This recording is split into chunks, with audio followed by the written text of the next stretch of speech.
Good afternoon, and thank you so much for joining us today. I'm Sandra Liu Huang, Head of Education and Vice President of Product at the Chan Zuckerberg Initiative. Over this last year, we have seen learning environments in schools upended with our unprecedented pandemic, requiring educators to really think about using technology in new ways to connect with their students. So today, I'm really pleased to be joined by Nicholas Kim of Gradient Learning, Vic Vucek of Digital Promise, and Dr. Stacy Perez of Classical Academy High School.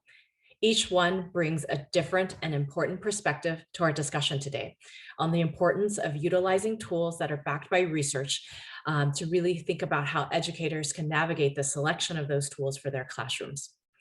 Today, we'll cover a little bit about how the pandemic context has changed things in the classroom, how research can be brought into the classroom better, and how we can use these tools to support students more holistically, both academically and in their holistic well-being. So we'll start by doing introductions, and I'd invite Nicholas Kim to kick us off. Good morning or afternoon, everyone. My name is Nicholas Kim, and I am the Director of School and District Success at Gradient Learning. And Gradient Learning is a nonprofit organization supporting schools with two different tools. One is the Summit Learning Program, for which I work directly with, focused on supporting a portfolio of about 200 schools implementing the program. And our second tool is Along, a product that sort of features connection and building relationships with students digitally on a platform. So it's great to be with everyone, excited to get into the conversation. And I believe I'm going to kick it off to Vic. All right, thanks, Nick. Hi, everybody. I'm Vic Vucek, Chief Innovation Officer at Digital Promise, and I'm Executive Director of the Learner Variability Project. And Digital Promise is a national nonprofit that works to improve learning opportunities for everyone, leveraging research and technology. And we have everything from a huge network of districts, our League of Innovative Schools, that's 114 districts across the country.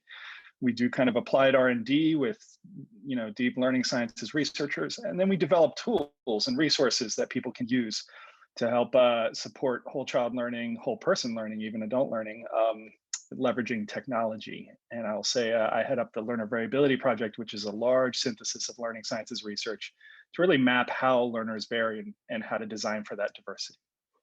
So with that, I'll pass it over to Dr. Perez. Thanks, Vic.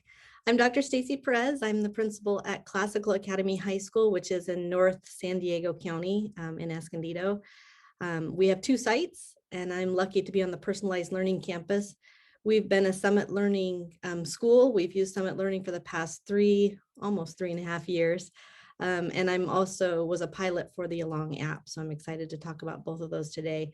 I work at a very innovative charter school, so students don't have to come on campus, which led itself ideally in the shutdown that our students knew how to do things off campus and on campus. We're excited to have students back on campus now, but we do have that option, and I'm excited to share more with you.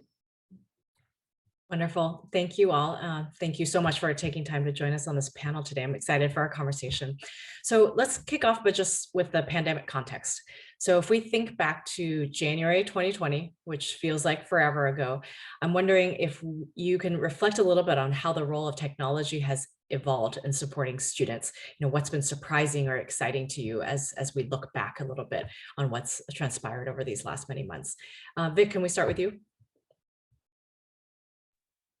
Sure, absolutely.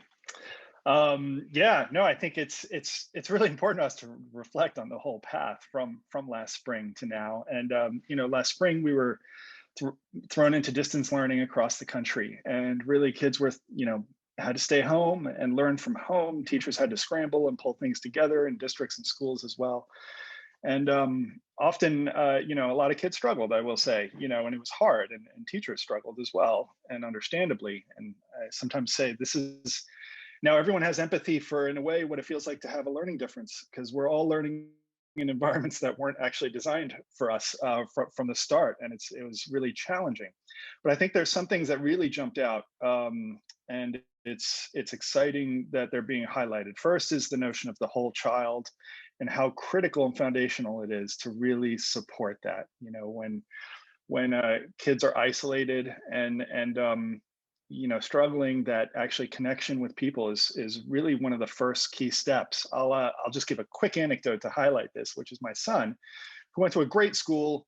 They actually pivoted quite well. They had a good infrastructure, and he had an amazing teacher. But the thing was he only had 2 half-hour sections to connect with the teacher in the class a week, live, and he was in 3rd grade, and so there was trying to recover the academics. He would get a playlist of 17 different tasks every day that he had to do, and that was a lot. And he struggled, and it was hard, and even with our support and help, it was really hard. But then I noticed those half-hour segments, they would even just do something simple like play 2 truths and a lie for that half hour, and it totally lit him up and reconnected. And for the rest of the day, he was engaged, he was more self-directed, he was able to handle a lot more. And so it just showed the power of that connection and some of the social emotional aspects of learning, and how that really unlocks everything else. And thinking through kind of the flexibility of how technology can support that in the remote context, I think there were a lot of innovations that came out through the pandemic that can help support that. That's wonderful. And we'll definitely come back a bit more to thinking about that connection piece and how that technology can support that. Nicholas, do you want to talk about from your perspective a little bit? Yeah, sure. I think it's been an exciting, maybe that's not the best word to use, but there have been a number of ways in which the role of technology has been exciting, and found some good sort of innovations as people have been sort of forced to use more technology to make the learning process more seamless. So a couple of things that come to mind in terms of the shift have been learning platforms, management platforms, shifting away from just being a place that houses things to a place that communicates directly to parents and to teachers and to school leaders about students' progress and what they have and haven't done, and where there are strengths and where there might be some areas for improvement.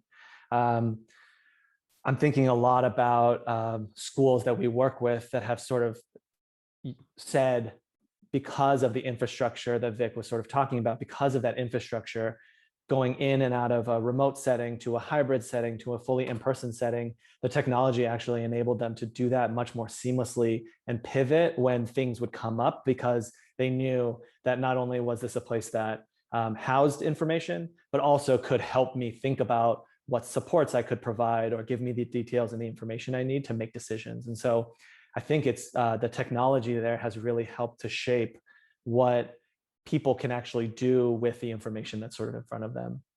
I think that the technology actually has helped also, has moved away from not just housing, but incentivizing student behaviors and incentivizing parent behaviors and teacher behaviors. And so, with Summit Learning, we provide dashboards of data about where students are and where their progress is. Or at Along, it allows teachers to have a flexible way to check in with students in a time frame and in a way that is responsive to what the student might need, because maybe a student doesn't have a parent at home who is sort of sitting with them the full time, able to monitor their progress, but they do in the evenings when their parent is off work. And there's built-in flexibility there that I think has been a happy learning, and also one that I think has shifted the role that technology can play. And then maybe the last thing I might share here is it's built on the connection that Vic shared.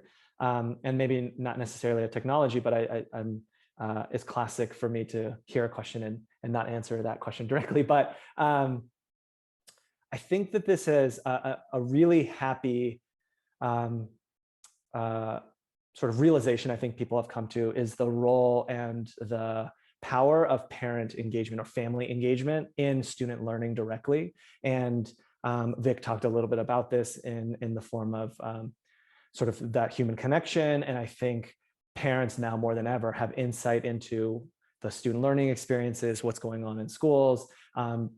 Teachers have access to and have seen the power of having a phone call with a parent and being able to use that type of technology to know which kids haven't shown up today, or which kids might need a little bit of additional support or additional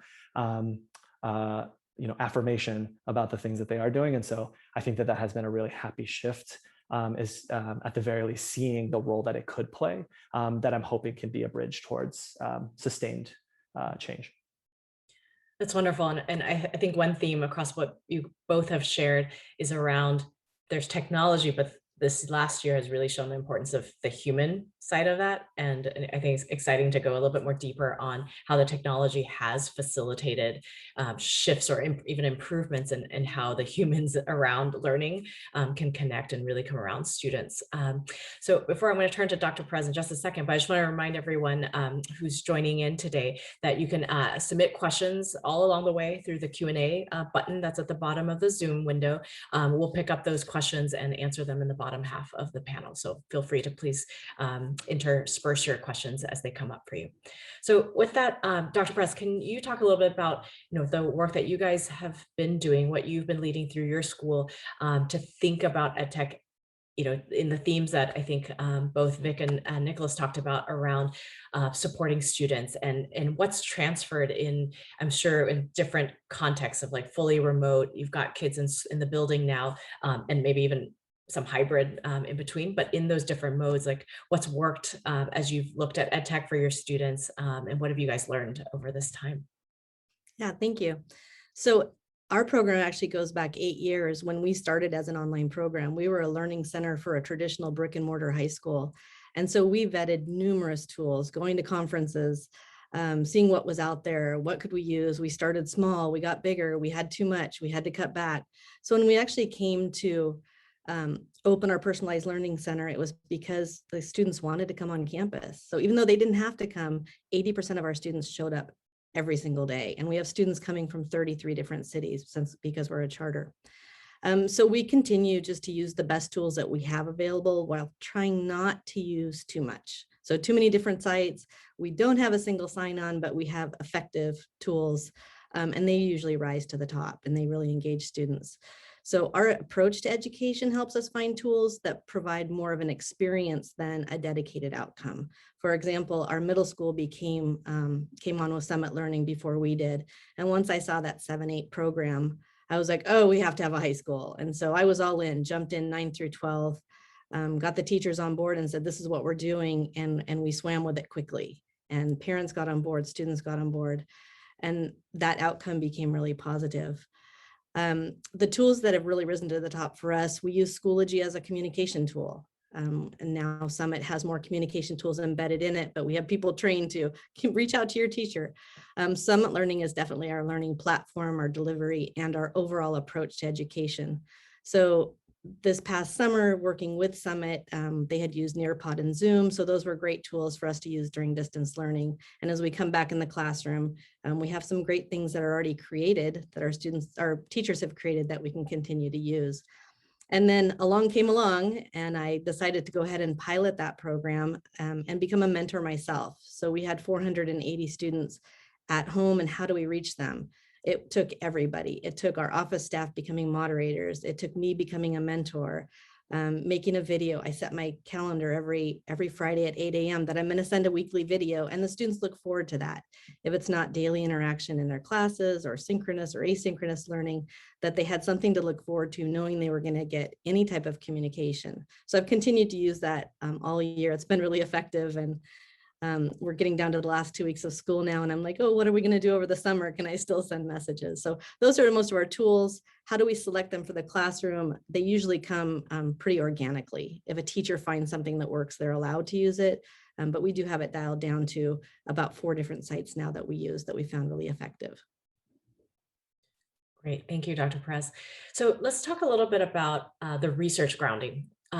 Because obviously in this time, almost as you were just describing, teachers are looking for different solutions and thinking about how do I solve or meet the needs of these students versus these other students. And so I would love to talk a little bit about how do we think and help educators and families understand how to think about research that could inform the ed tech itself and what's available in the classroom and what sorts of outcomes or what sort of research basis is behind some of these tools. Vic, can we go to you to talk a little bit about what questions educators might want to be asking or trying to understand as they pick tools and think about the research grounding of their features? Yeah, absolutely. Thank you. It's a great and really important question, I think, that I spend a lot of time working on. So I'll just again tell a story to kind of illustrate why the research matters, and it's part of even my own journey. A lot of ed tech developers and designers came from the field of technology more broadly, maybe the commercial side or other areas of tech, and I did myself. And I think a big aha that took a little while to really understand the importance of was there's a big difference in the consumer world in general tech. It ends up engagement is often a huge power, measure. Time on site, how much time are the users or kids spending on it, and that's kind of the gold, if you can unlock that. But it ends up in education and learning, there's a whole nother level of learning that has to happen. And just because someone's engaged doesn't mean they're actually learning. I think we all know plenty of platforms and tools that are very engaging, but there's not much learning happening. And so to understand that learning, that's actually fairly complex. That's important, and it's detailed, it's nuanced, it's subtle, and that's where the research is really critical. And so if you find ed tech tools that really are thoughtful about the learning side, then they generally go back and look at the research for what do we know about how people learn and how kids learn, and how does that get designed into the tool, and how do we understand if it's working. And so, one thing we've done is we've launched a product certification, research-based design, and basically what it does is it asks the product. It says, first of all, what's your theory of action for your product? And are there at least 3 peer-reviewed studies, independent studies, not ones that the company did, that actually support that theory of action? And then how does that theory of action manifest itself in the product? And then have you posted that publicly on your website so that teachers and others can understand where you're coming from a learning perspective on your own?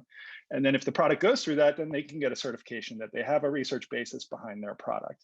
And I think that's a process that's kind of structured and very powerful. And I think, a lot of tools said, oh, we've done some of this, but no one's ever laid it out systematically like this. And so as teachers look, really seeing how thoughtful the product is about that sort of learning side, if they highlight research, if they're transparent about that, and asking questions about what they're basing sort of the hypothesis of the product on. I think those are some really key questions as you look around. That's great. And Nicholas, can we go to you on building on that a bit, where, at Gradient, you're thinking about how do we bring some of that research, as Vic was describing, not just to engage students, but to really support learning. But then you all work in very different contexts, right? Schools like Dr. Perez's, other types of schools. How do you think about bringing that to play when you're supporting students in schools in different places? Yeah, happy to start that. So at Gradient, with the Summit Learning Program, and with Along, we start from what the research tells us. So we know that schools are inherently social experiences, and that learning happens best, especially learning around things what we call habits of success, but sort of would be described as the habits or the skills that students need to help drive their learning in a lifelong way. And so we know that those are not built in silos, and that they require social interactions with other teachers, with other students, with the community, in order for those to come to fruition. So that's a long way of saying we start from what the research tells us about how do you build secure attachment with an adult on campus or with another student, and how do you build a sense of belonging at the school, or what does the research tell you about how literacy is developed, and we start from that, and we try to build those into the offerings that we provide, both through curriculum, but also through the tools that we have and the technology that enables us and enables students to practice some of those behaviors that we're hoping for. So, putting students in an environment where the platform and the technology allows students to make decisions on their own, and it gives them information that they can use and get feedback on their decision making in real time by a trusted adult.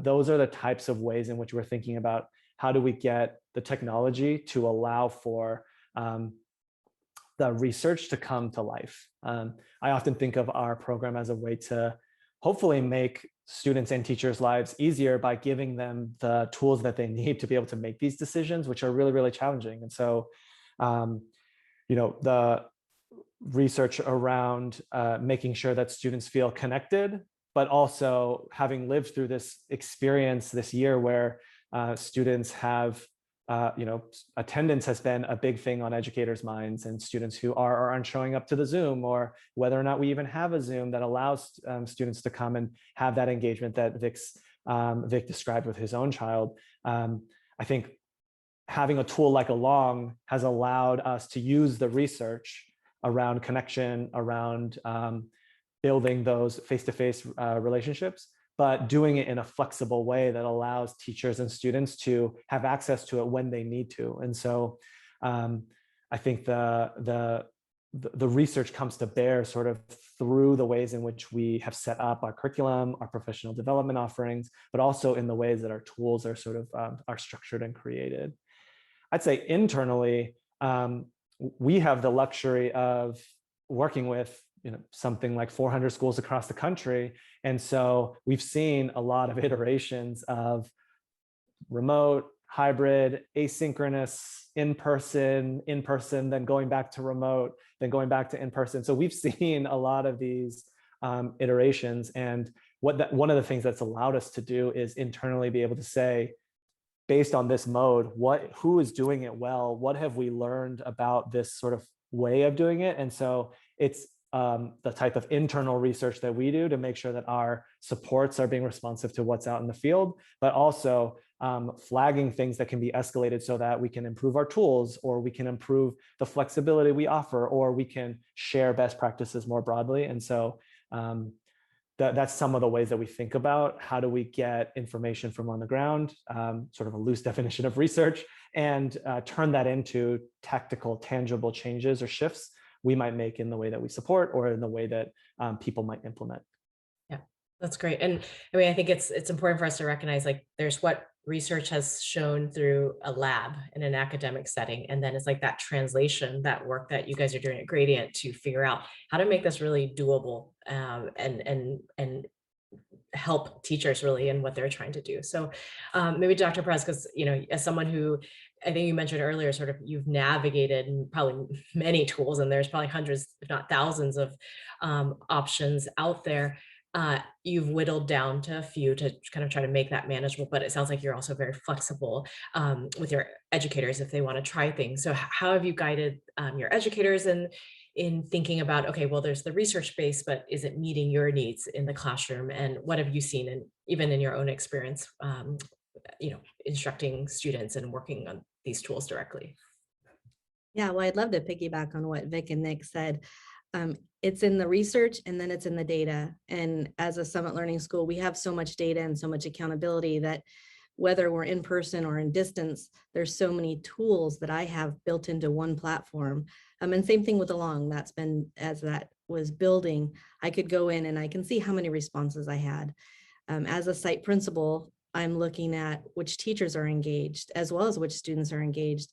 And I can easily go to my board of directors and say, I have 96 to 99% participation every single day, and I have the data to back that up.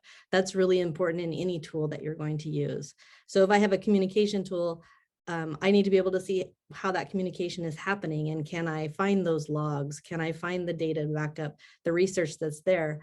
I love that Gradient has taken any advice, suggestions, recommendations, and continued to build on that. We have really innovative teachers. We know that this program doesn't work for everybody, but if we can make something better for us, for our students, for our parents, the communication, and then back that up with the data, it's a really strong educational guideline to go on, to be able to say this is working and this isn't. And if something's not working, I'm able to easily say, nope, we're going to take that off the table now. That didn't work. We don't have the data to back it up.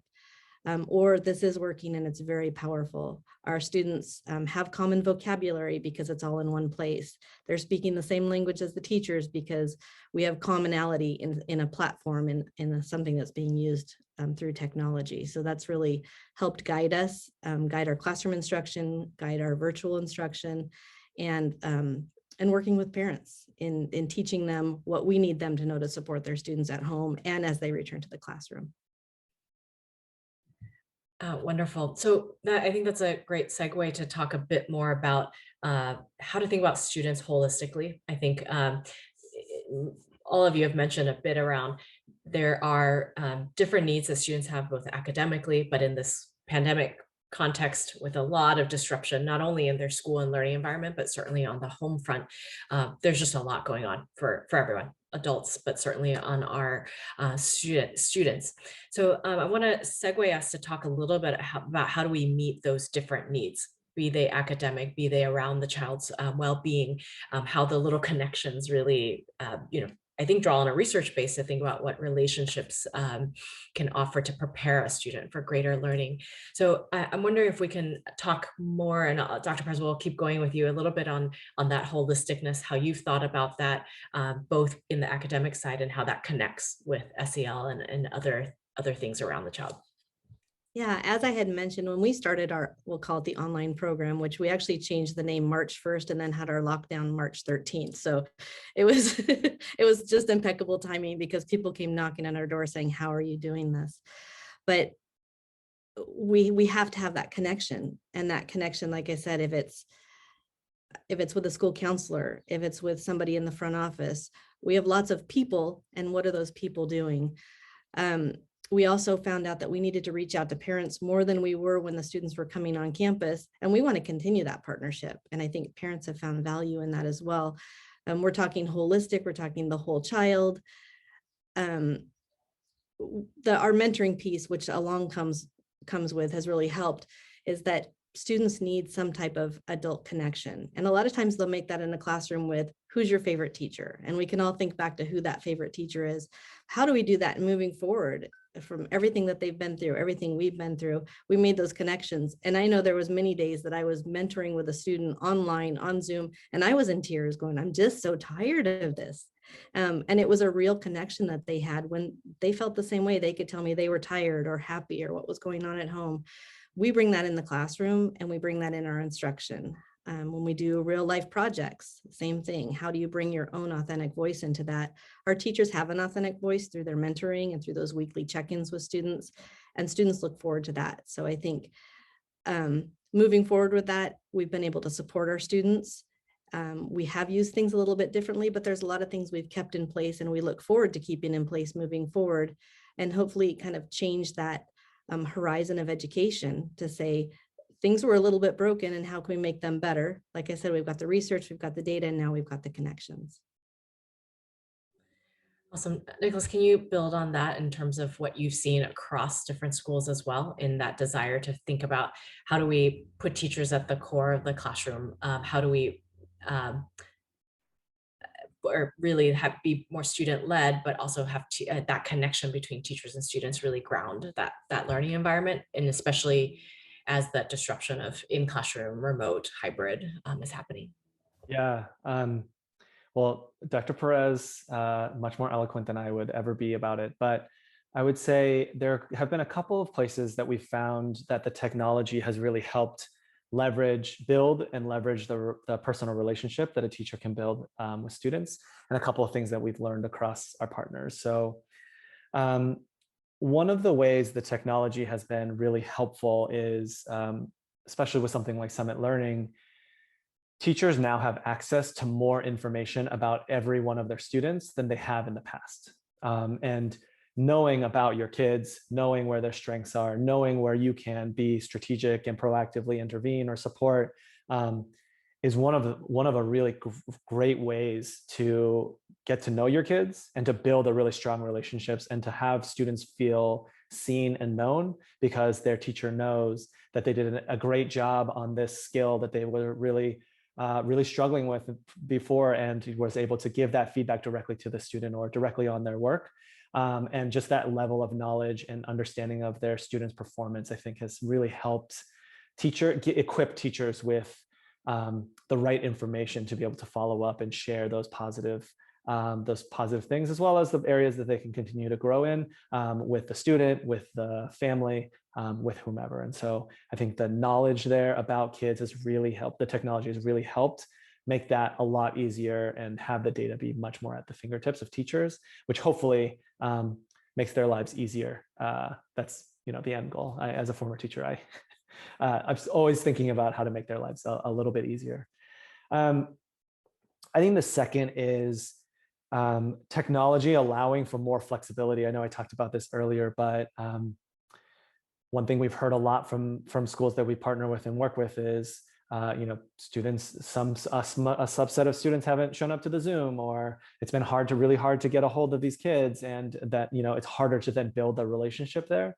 And so like having tools like Along, where teachers and students can do it when they are able, and have a back and forth continuous conversation about them and what they need, and what support they need from the school, or what support they need from their mentor or from their parents, has really helped to bridge a pretty static sort of time allotment that teachers have directly with students. And so a little bit of that flexibility the technology has allowed for, a little bit more, a larger window for teachers and students to engage in that way. And then I think the technology has allowed for better, clearer, more consistent communication to parents, to the student directly, to other stakeholders, to the school or the mentor or the school leader. And I think that has really helped to paint a picture here that we're all here to support students together, and that we're rowing in the same boat in the same direction, if that analogy makes sense. And it's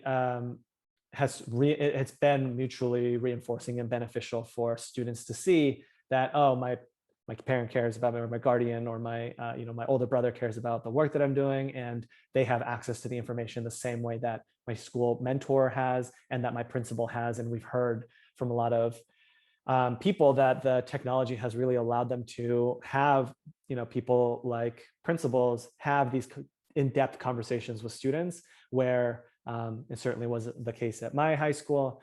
When I was a student, I don't think that the principal really knew who I was or knew my name, and I was relatively anonymous there, and has in a lot of ways shifted that like proactive, intentional relationship building, and has given them the tools and the information to be able to do that. And so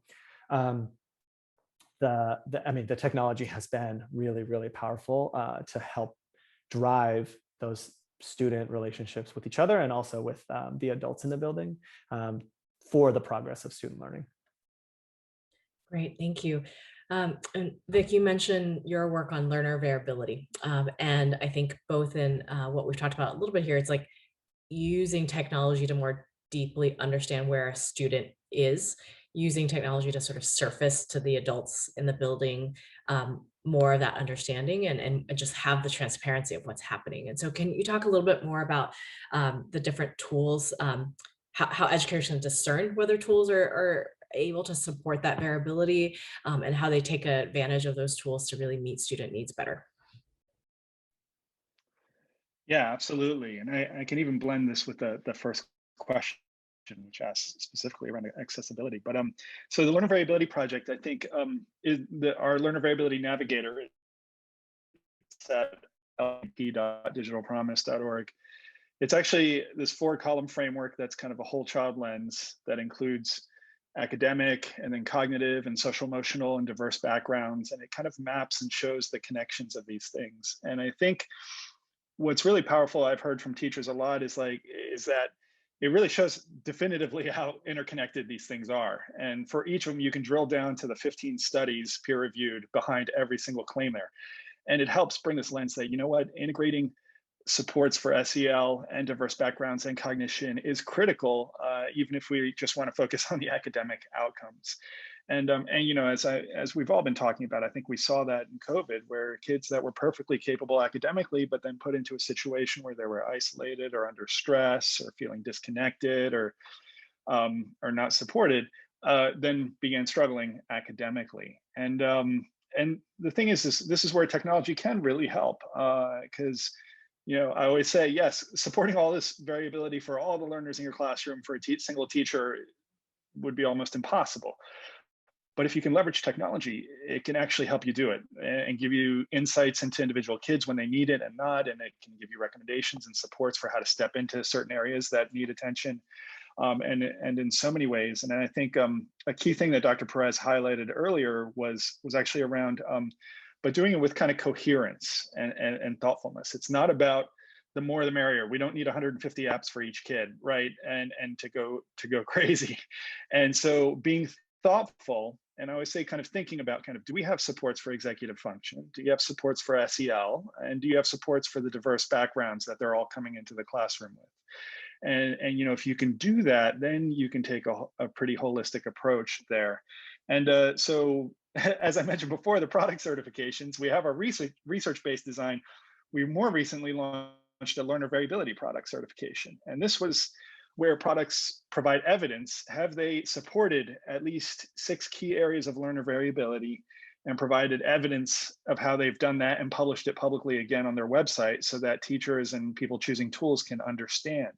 And this one has, I think, about 18 tools that have been certified so far, but we're trying to make it easier for people to really understand the intentional design of these tools and products. And so that's an area I think you can go for supports. And then to touch on, you know, one thing I think that also often gets talked over, but has really been highlighting COVID is all the built-in accessibility features in the operating systems and the browsers and the tools. They are amazing. Like they're truly at a mind-blowing state at how much they can help the kids and engage in so many different ways. And many of them are built in, and unlocking that and you using those in a rich manner can be hugely transformative. And I'll just cite to the accessibility question. We did a study with ReadWorks, which is a very large reading platform.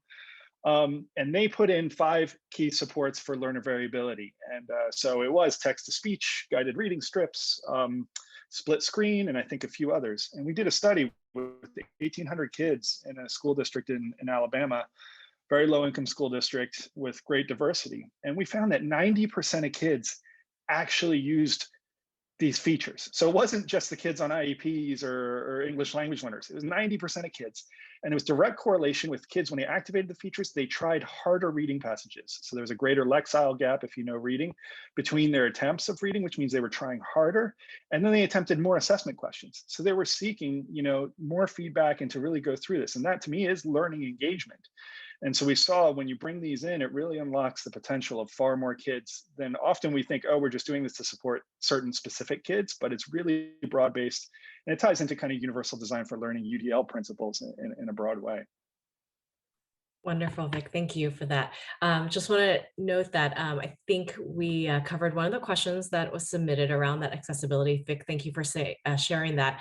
There's another question also around sharing some of the links for publications. And what we'll do, I went ahead and put the link on the study that Vic mentioned into the chat, but after the panel, we will send, I think we can send a follow-up note to all the participants with some additional links to some of the research and resources that are mentioned here. So we'll keep pasting into the chat, but you can expect a follow-up after this. I'll take this moment to invite folks to continue to submit questions into the Q&A. We've got a couple on deck that we can talk about, but really welcome questions because, you know, I think our panelists here bring perspectives from very different vantage points across the field, and hopefully and have lots of really concrete ideas for educators and as you think about choosing tools. So we'll go on from there to one of the questions. I'll read the question here around what were some specific research findings we were able to use during COVID times. What were some of the burning questions that you all had during COVID? And I think some of you alluded to some of the challenges. And how did research findings help in terms of informing what you did or maybe in the tool development or what you did in the classroom from there? So I'll open it up. I'm not sure who would want to jump in there first, but feel free.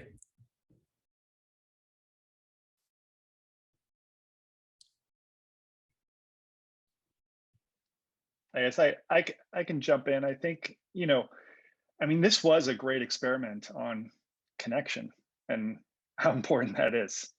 I mean, we saw how that hit so many kids in so many ways, and how it impacted their learning, you know, and it made us, I think there was existing research on how connection matters, but I think it brought that to the forefront. And rather than a nice to have or a side thing to try and squeeze in, actually you need to do this first, to be honest, to really unlock learning potential. And it's something that I hope as we go back in the fall, I know there's a big emphasis on closing gaps and which standards did they miss, but I think before that, we have to re-engage and reestablish sense of belonging and community. And that will actually make everything else happen faster, better, deeper for far more kids than if we just jump in and focus on the academics. And so I think, that's one big area. And the other is that the kids that actually succeeded in distance learning, there are actually a lot of kids, some that did better. And I will say, my daughter is one of them in many ways. Don't get me wrong, she misses social connection, but we found out, kids with ADHD, a lot of them can actually focus better through Zoom. And I heard one kid say, ends up the teacher can mute the disruptive boys so I can focus better. It was pretty funny. Or they can ask questions in the chat, again, for stigmas and kids that might have sense of belonging challenges. They can do it just sort of behind directly to the teacher rather than in front of the whole class. And so, so I think there's a lot of research that was small and kind of to the side, but this helped bring to the forefront in terms of how much diversity there is in learning and all the incredible tools that we can now leverage to do that moving forward.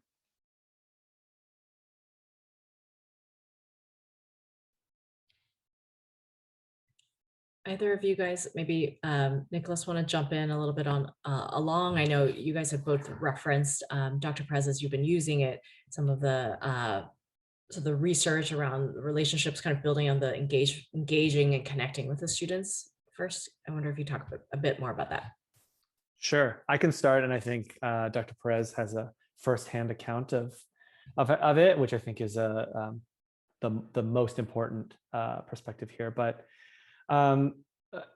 like Vic said, the connection, the interaction, the research around how important that is to student learning is a critical component, and in fact was a large basis for even considering developing a new tool like Along. We it didn't exist as a tool until some point in the pandemic, and it came from both an internal desire to try and provide something that would more directly connect students and teachers more consistently and more flexibly, but also set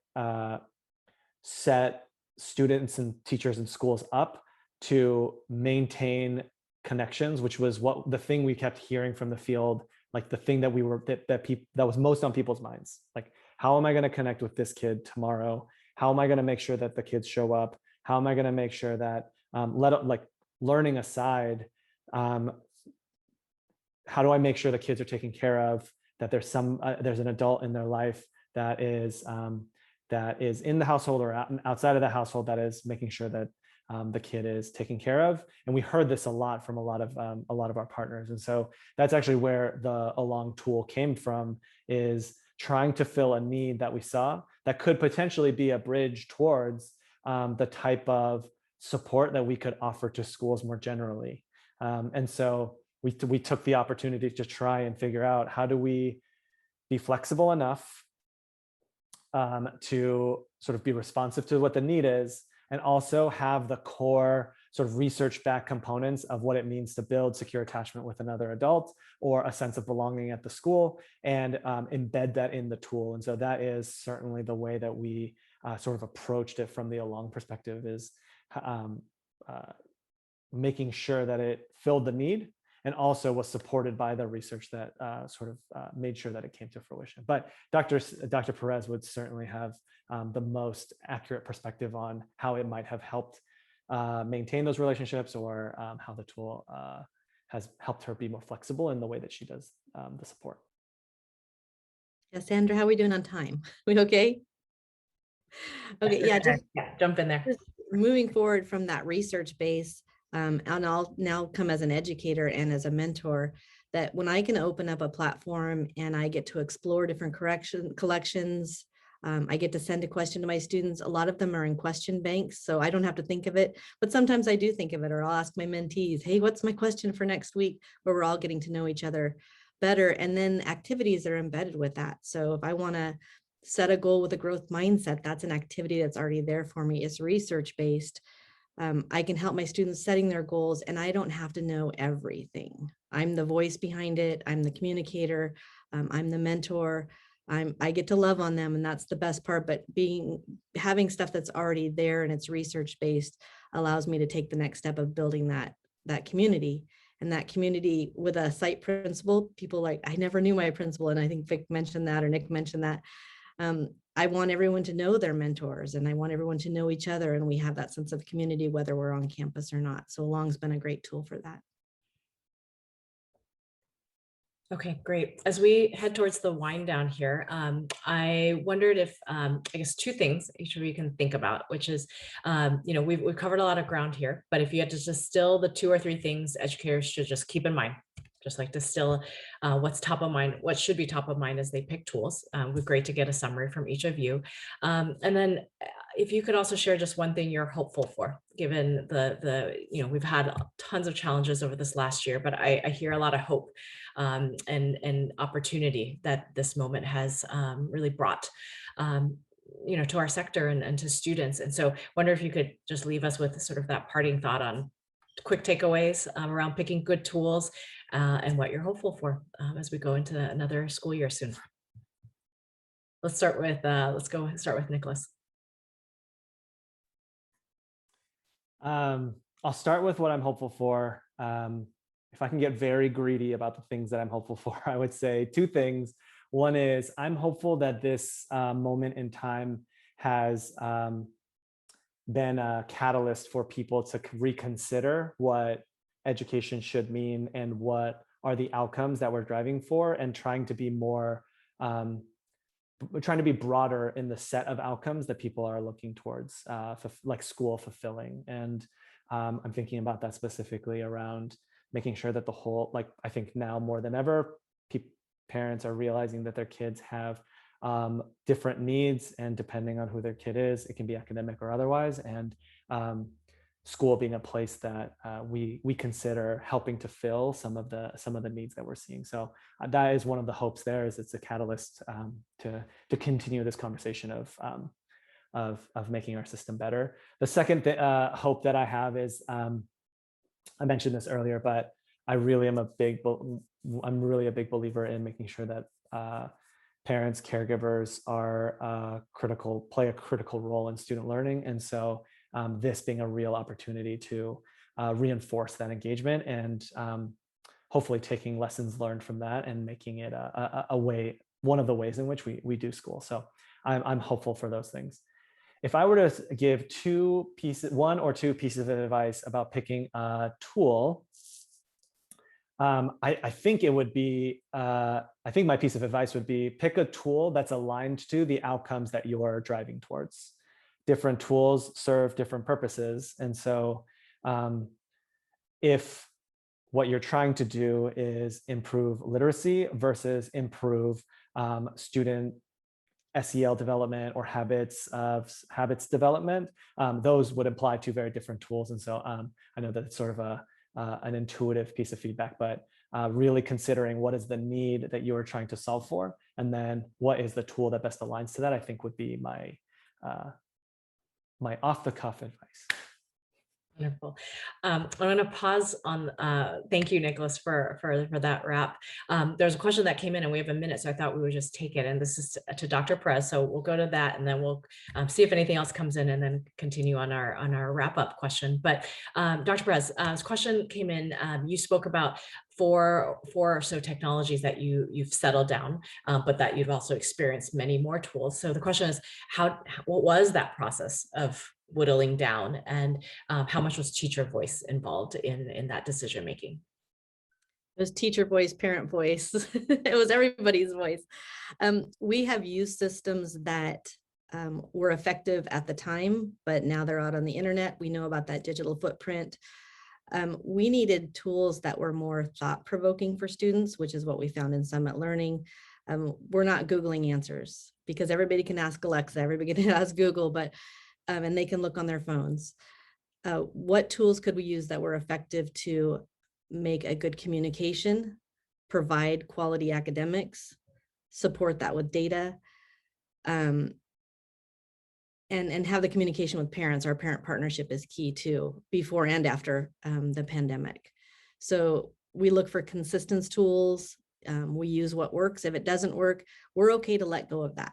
And sometimes that's hard for people because they don't like change, but we just remind everyone that technology is a tool, and it's a tool that our students have definitely learned to use over the past year, whether they had it before that or not. And that when we use that tool, it doesn't replace the human communication.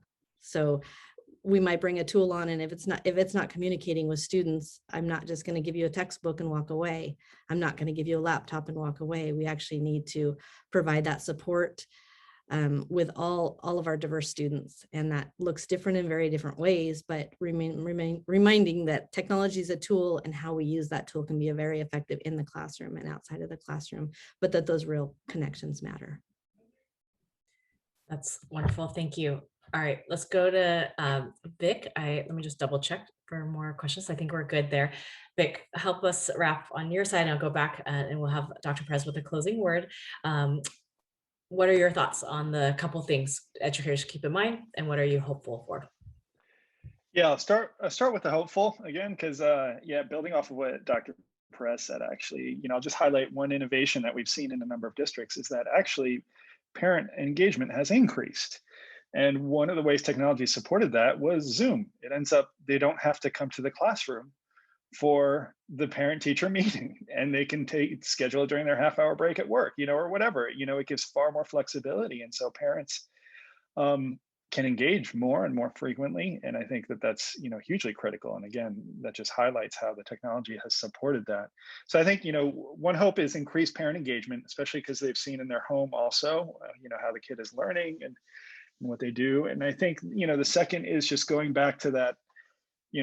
I'm hopeful that we can move past the debate about the emphasis of academics versus whole child or versus relationships and social emotional. I think it's completely clear to everybody how much the social emotional side and connection really, really matters, and that we really need to emphasize that as a starting point and not as an add-on or a sidebar for kids to really learn and grow in their schools, and for their schools to understand their learners at an individual level. I always say the main thing I want more than academic standards and test scores for my kid is just for my teacher to understand my kid and understand how and where they thrive.